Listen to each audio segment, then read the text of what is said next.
the biggest gift any of us can have. And for a lot of us who are here feeling a little bit alien or black sheep, we know what it's like to crunch and adapt. Mm-hmm. So we want to give them the space and the support and the safety to be who they are. I mean, that's a huge challenge on a planet that is telling us who we're supposed to be. Yep. So yes, this is the hardest job we will ever have. It's the most alive, the most meaningful job we will ever have. But there's so much at stake because our mind is involved, our heart is involved so fully, and our body's involved. And there's the mystery of life, which we can easily forget when we're tired and hungry and all of these things, and we're worried. Hi, Conscious Parents. It's Carrie here, and I am here with a little info about raising our mindful kids. I've got some tips and tricks about breaking free of the box and becoming who you are and teaching your kids how to do that along the way. Join us.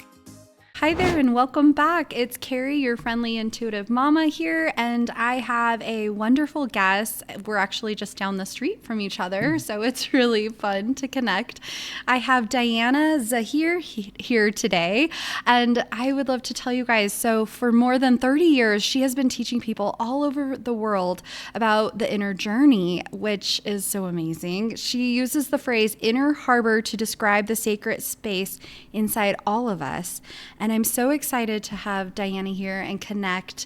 It sounds like she has been on a similar parenting journey to me as well. Thank you, Diana, for being here today. Well, you're welcome. It's my pleasure.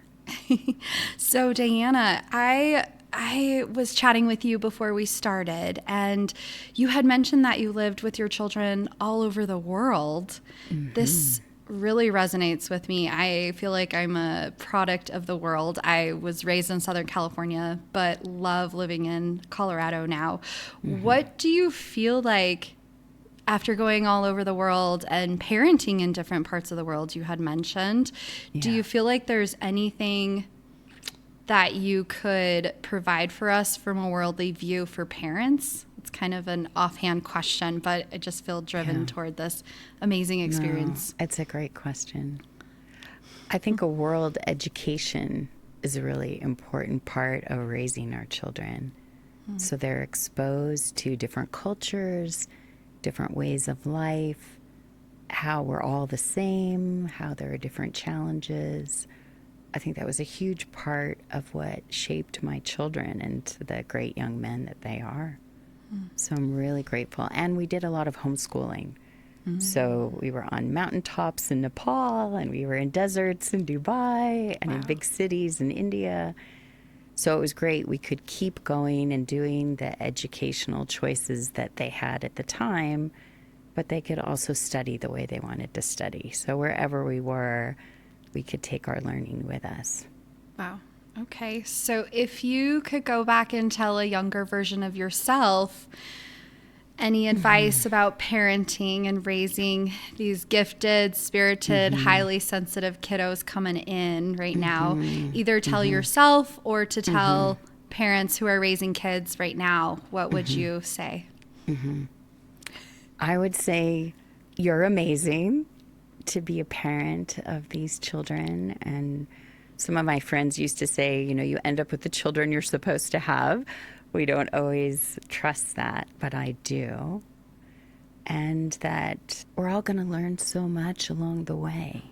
They're going to learn so much about being in the world, having a body, learning what it's like to be here on this planet. But as a parent, we're all going to learn a lot too. And I think that's the part we don't always have the time or energy to remember, but we need to take care of ourselves. We need to appreciate ourselves. We need to nurture ourselves as parents because it's such a huge job. Yes. I think the appreciating piece really resonates with me. Just a little background for myself. The year of 2024 has been a lot of growth and spiritual awakening for myself as a parent, recognizing some of the challenges that my husband and I go through with raising our very, very spirited kiddos. Did you go through any of this spiritual awakening in your parenting journey? Was there any point where you were using some of the challenges to help you grow and connect deeper? Absolutely.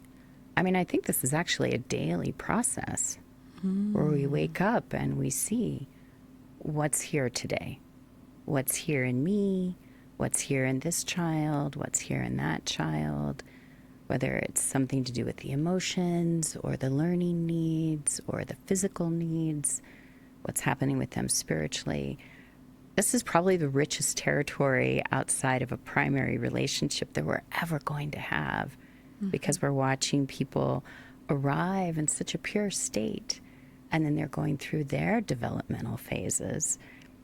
We can always go as deep as we want as parents. Some days it's just going to be, let's feed everybody and, get some exercise and go to bed. But other days, there's so much depth here as an adult who is guiding this child, where if they're in a very young child phase or a middle child phase, energetically speaking and spiritually speaking, it's almost as if we get illuminated as adults. Whatever unfinished business we have from that phase of our own development, that can even get activated. So there's so much here as a guide, as a steward for these little people. They're learning, but we're also being invited to learn. As we continue to look at the pieces of ourselves that may be activated, maybe from inner childhood, maybe from current pieces, what are things that we can do at home as busy parents? Great question. Well, just on a practical level, as much as possible, to make sure we feed and water and move and sleep ourselves, because that can take the back seat, of course. We want to make sure these little people get their basic needs met, but it's important we do too. And then anything else we can throw into the mix that helps us feel alive, that helps us feel honored. If we like to be in nature, if we like music, if we like to meditate, if we like to be alone, if we like to be with people, to be curious about how do we get our internal needs met. Okay. And also, as things come up for them, I went to a family constellation session yesterday for my husband and I. It was really neat and really special. We've done it before, but this is the first time we've done it as parents. So the lady had mentioned that our kids being born today are coming so vibrantly and so intensely and passionately on their own versions of missions. They have their own things in alignment for themselves, and there's only so much we can really do as parents. There's so much that they already know when they come in. So I was talking to my husband, and it's almost shifting this mindset into being a facilitator versus like protecting. What would you say to this idea? Yeah, I think it's so much fun you did that. That's a powerful kind of inner work. Yes. I think it's natural as humans that we have a protective instinct toward our children. I think we need to appreciate that. Even if it's overkill, it's normal, it's natural, especially watching them grow and feeling connected to those younger times they won't even remember. So the protective instinct is normal and healthy and natural. But I do think that I would agree with what this person is saying. The children coming to the planet really do have their own mission. This is a difficult planet. It's a wonderful planet, but we need that vitality. We need the creativity. We need their gifts that they're bringing. So we can look at our job. What is our job? And we can look at it each day, as we were saying, or we can look at it more thematically, that we're trying to give them this home base, this safe harbor, this secure nest where they can grow and develop and be able to take those gifts into the world. But it is part of the growing up process to recognize their gifts and to slowly let go. There's a teaching, this is a hard one, but there's a teaching that basically says the ultimate job of a parent is to become irrelevant. And that doesn't mean we're going to disappear or not be there. But as they get older and as they find their wings, we're there, but we're also honoring what they're here to do and how they want to do it. If I'm trying to hold on to them, I'm trying to figure out if there's something that I need to work on in myself with security. My grandmother used to always say, they're children of the world. They come through us, but they do not belong to us. And it is really hard to think about that letting go one day. It's hard to think about that journey. Well, I don't think you have to go there yet. Okay. I don't think you have to preempt that. When it's time for these different moments of releasing to happen, they'll feel natural. They may be at an age right now that the protective instinct comes up in a strong way. So we can see how, again, that makes sense. But what you're also showing us with your question is that as parents, we can also look at some parenting of ourselves. And if I have a big reaction, if I have a big feeling, whether it's fear or anger or sadness or judgment, those are things I can look inside and care for as part of my work as a parent. So there's work I'm doing with my children, and there's work I can do with myself, with my younger parts that might want some attention. Yeah. What about, so I have a 6-year-old daughter and a 9-year-old son. And I was thinking about my 9-year-old son has always been asking to be an adult. What would you say about this piece? Is there healing that he has to let to let go and be a child? Okay, that's a great question. Yeah. But I wonder, before I answer that, if you can put your hand on your heart for a second and take a breath, because that's a hard one as a mom. Right. Yeah? It's always so good to have our hand nearby, just to feel it on our chest and breathe. If we have a moment where we feel stretched as a parent, it's like, okay, it's all good. I'm here with me, right? Yeah. So I think what he's expressing is something that we do hear a lot. I think it's part of growing up on the planet now. Things are going a lot faster.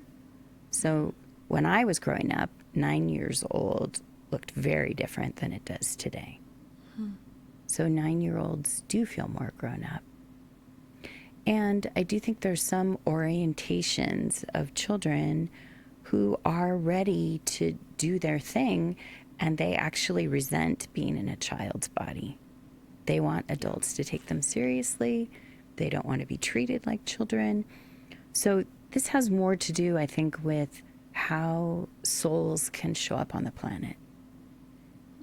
There may be moments of enjoying a childlike spirit or a childlike nature, but I actually think it's logical and it's appropriate for the ways certain souls show up on the planet. So I actually wouldn't worry about it. Okay. It makes sense to me. I have one of those at my house. So they're going to find their way. They're going to find their joy and their delight, but it might be less common, the things that they enjoy and feel delighted by. It's true. It's like a little 40-year-old walking around in a 9-year-old's body with his little hobbies. But But I think that's okay. yeah, I think it's he's him. showing you this is what it's like to be me. So can you join me Yep.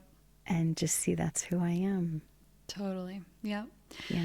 And I think along with the lines of communicating with a kiddo that's going through this type of thing, what would you say looks like good communication between parents and kids? What does communication look like for you?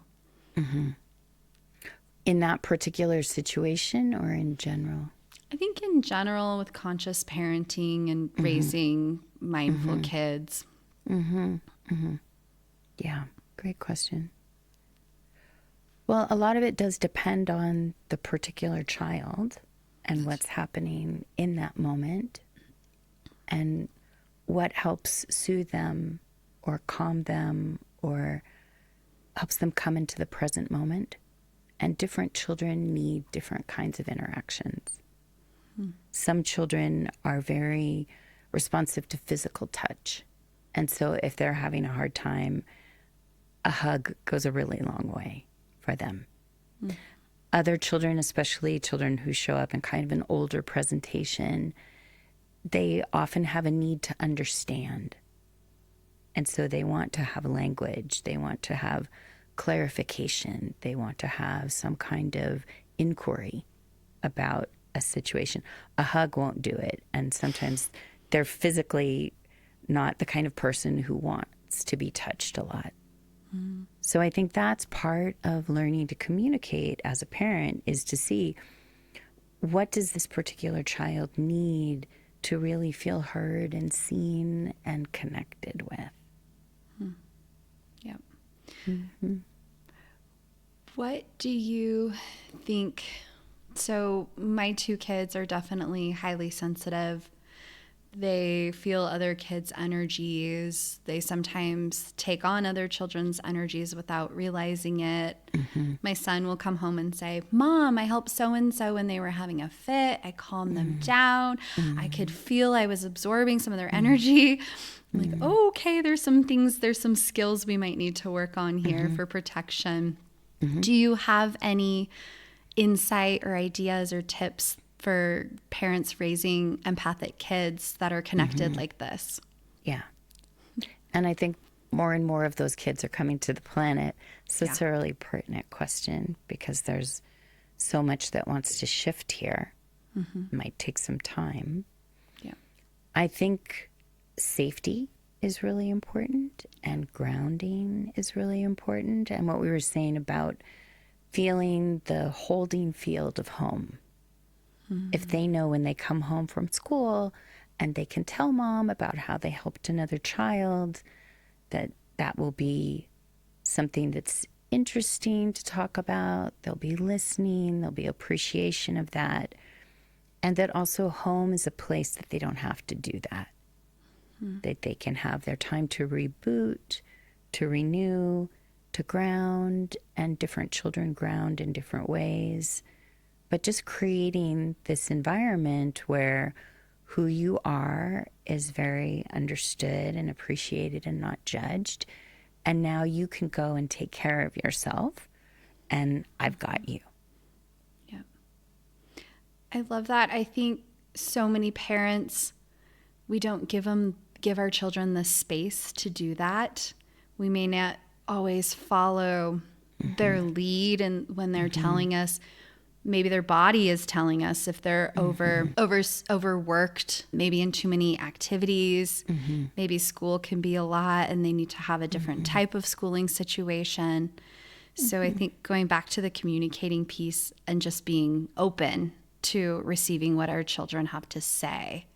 Yeah. There can be a lot of pressure on parents. I'm sure it was the same when you were parenting. It's just a different era, that pressure that we feel to have them in soccer when they're 5 years old, to have them learning the piano when they're 6, or if you don't start it early, they're not going to get it and they're not going to be the best. What would you say to parents going through all of this? Yeah.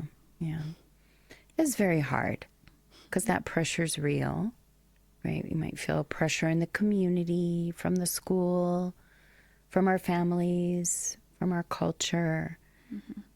And to understand this is well-meaning. And we may have grown up that way. So we're hearing a lot of preferences from the environment, communication from the environment about how we should parent. And I think if we can hold that as the well-intentioned advice that it is, we don't get as hooked by it. It's not as sticky. We don't have to get into that conversation so much. We can see it, we can appreciate it, we can know it for what it is. And then again, we can turn toward ourselves as the one listening. We can be with these little people, as individual as they are.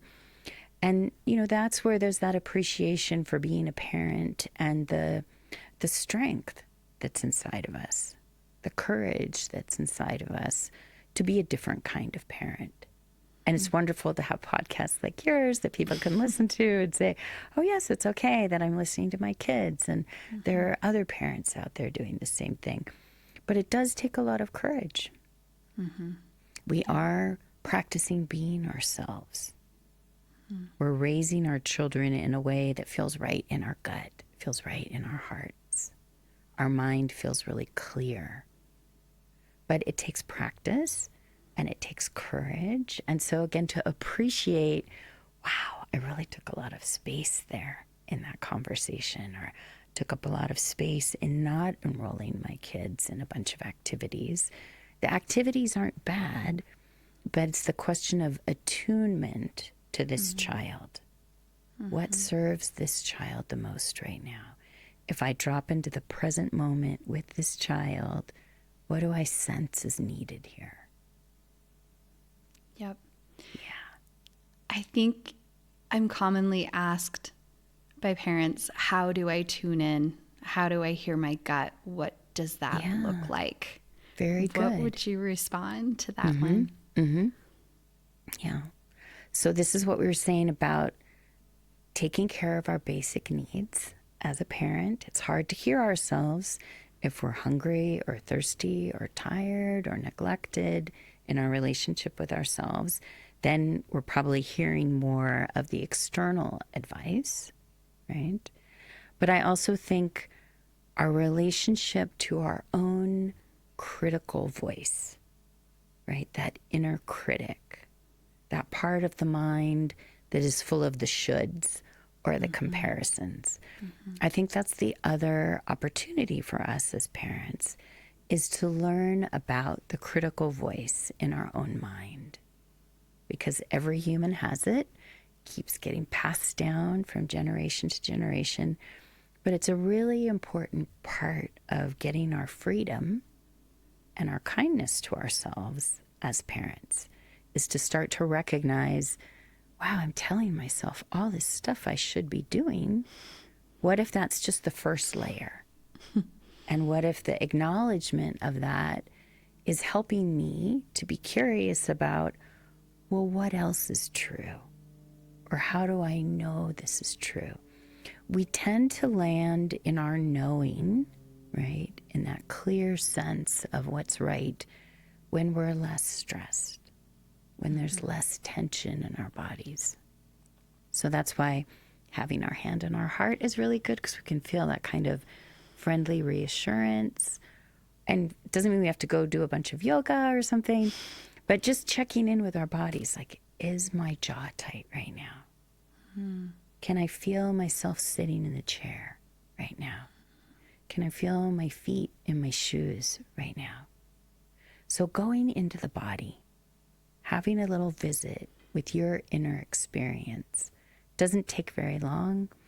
There are lots of opportunities to practice that in groups or online teachings, but more moments with ourselves will help us feel confident about knowing, oh, there's a yes, or there's a sense of knowing. Does it get easier to get to that place? Does it get easier to stay in that place over time? I feel like I'm chatting with Diana here, and she looks so zen. I bet she's so zen most of the time. I can't picture her getting into the worked up feelings that I feel as a highly sensitive mama. Right. Well, it takes practice. I've been doing this a really, really long time, right? But that's where I think having mentors, having elders is really helpful. Yeah. You know, offering groups. Maybe you want to create a group for parents to practice that. I can come visit. You know, we have things to transmit to each other. And this is a part of what's potential for parents, is to have community support. It needs to make sense, because we probably don't have a lot of extra time. But how could we nurture ourselves that way? How could we bring in the experience of people who have been there, who've been growing those internal muscles? Yeah. So it doesn't have to take a lot of time, and it is cumulative, but we have to decide it's important to us. Okay. And I may have a place for us. We will have to chat about that later. Okay, that sounds good. That sounds good. I wanted to ask you, as far as we had mentioned these kids coming in with gifts, what would be your follow-up as we're chatting about that?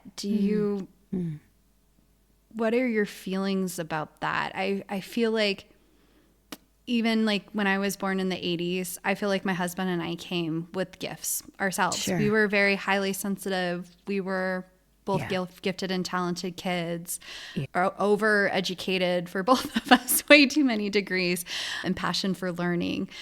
And I feel like it's louder with this next era of kids, Yeah. my two kids. Most What are your definitely. thoughts on this? I totally agree with that. I think there have been the stragglers here, right? Definitely can relate to that. And I think a lot of us grew up feeling like the black sheep of the family because we felt different or felt more alien and sensitive and all of that. Yeah. I mean, different teachings and different teachers have commentaries about why this is happening, why there's an influx. But I would totally agree that the generation of millennials and Gen Z, and there's a much bigger population of people coming in to be here with these gifts. I think it's a part of the bigger plan, however we believe that or understand that. Yeah. But I think we're moving toward some ultimate wholeness, and we need more sensitive people on a mission to help that happen.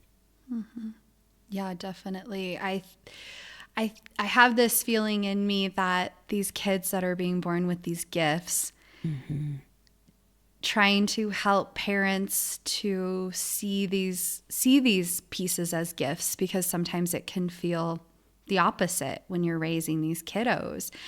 And these kids are so sensitive to the world that it can be easy to squelch the compassion pieces in them, the mindful pieces, the conscious pieces that these kids are coming in with. Would you have any tips or ideas on how we can help our kids to stay conscious into adulthood? I think they're going to. I think their souls are very resilient. I think they're here with a focus that's quite formidable. But I think as parents of these children, we're being given the chance to look at how our beliefs are being highlighted or how our childhood happened.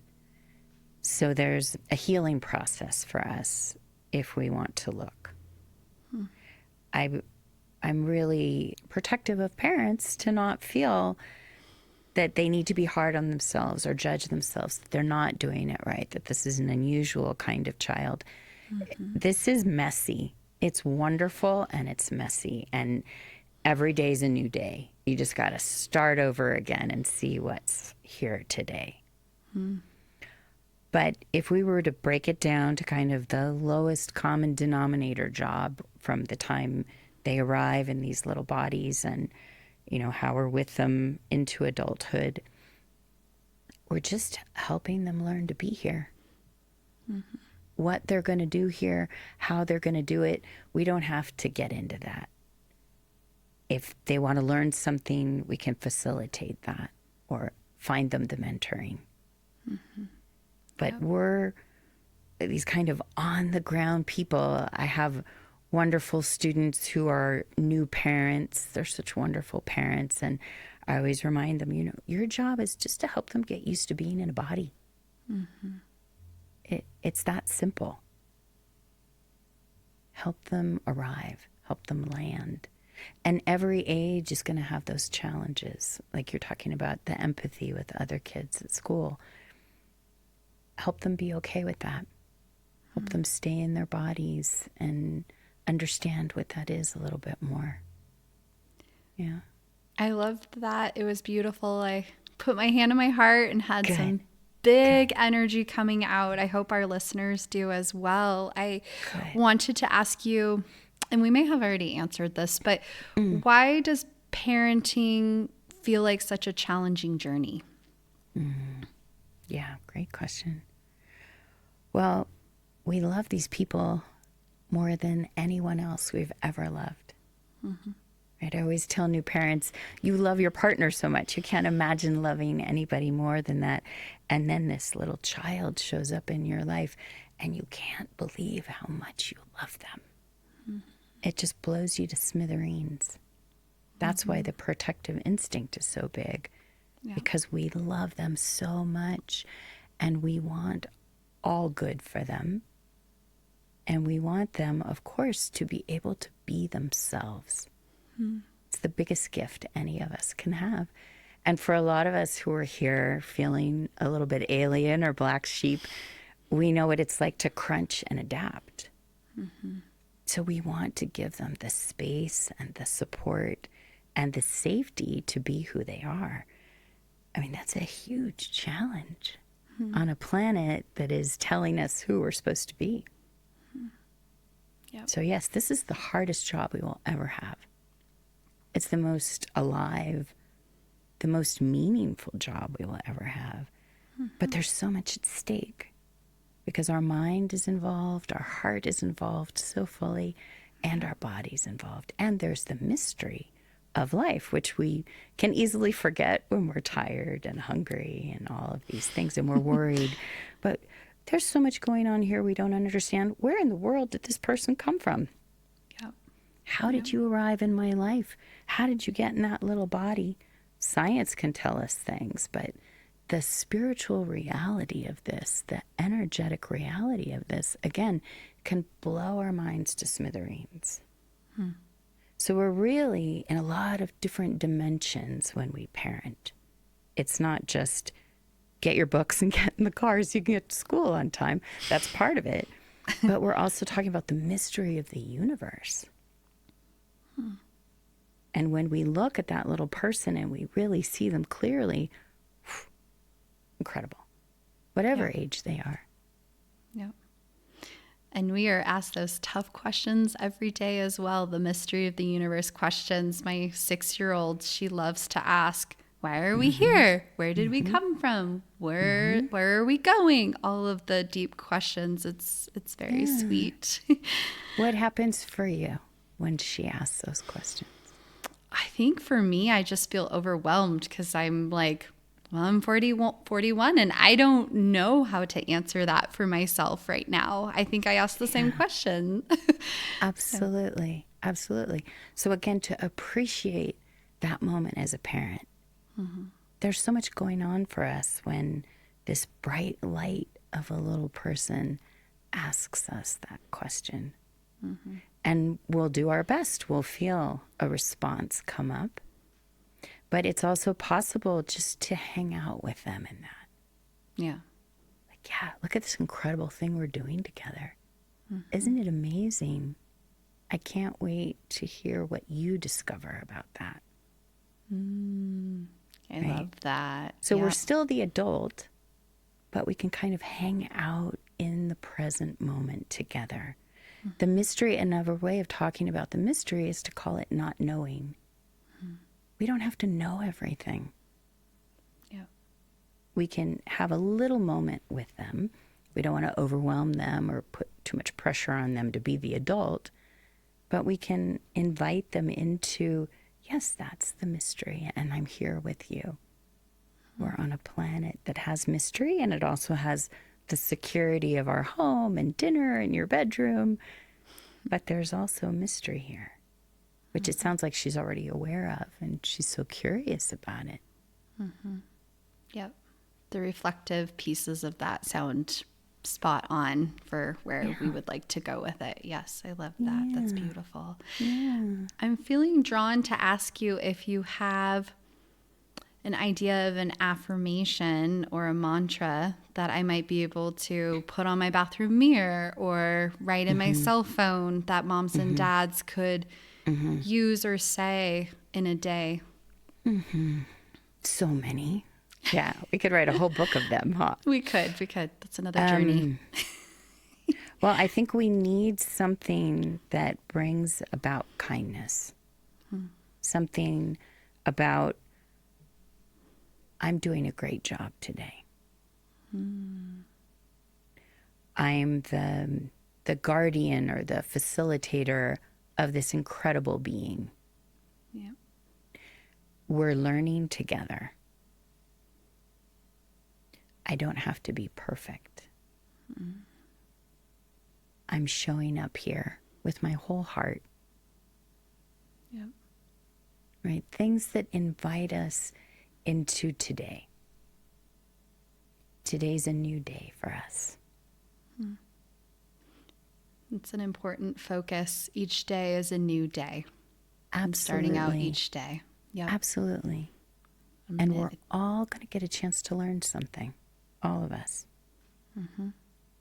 That's perfect. Thank you so much, Diana, for being here today with us. Of course. My pleasure. Yeah, we'll include your information in the show notes. And I was on your site and I saw some of the wonderful things that you have available with the recordings. That's so neat. Yes. Wow. I really want to give all kinds of resources for people to get to know themselves, to learn to be kind to themselves. So we have some music, we have some writing, we have some animated videos on YouTube, working on a book. So yes, however you can receive support, it's a beautiful thing.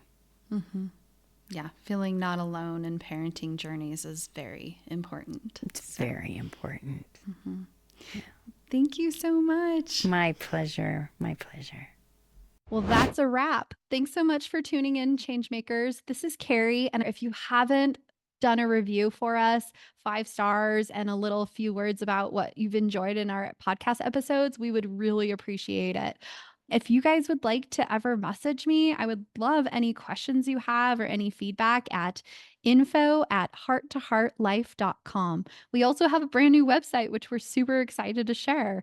It's hearttoheartlife.com. Thanks so much for tuning in, and happy life, happy times, Changemaker families. Please remember that the information shared on this podcast is educational in nature and does not constitute licensed mental health advice. If you need such advice, you should speak with a licensed professional about your unique situation. Thanks so much, happy listeners.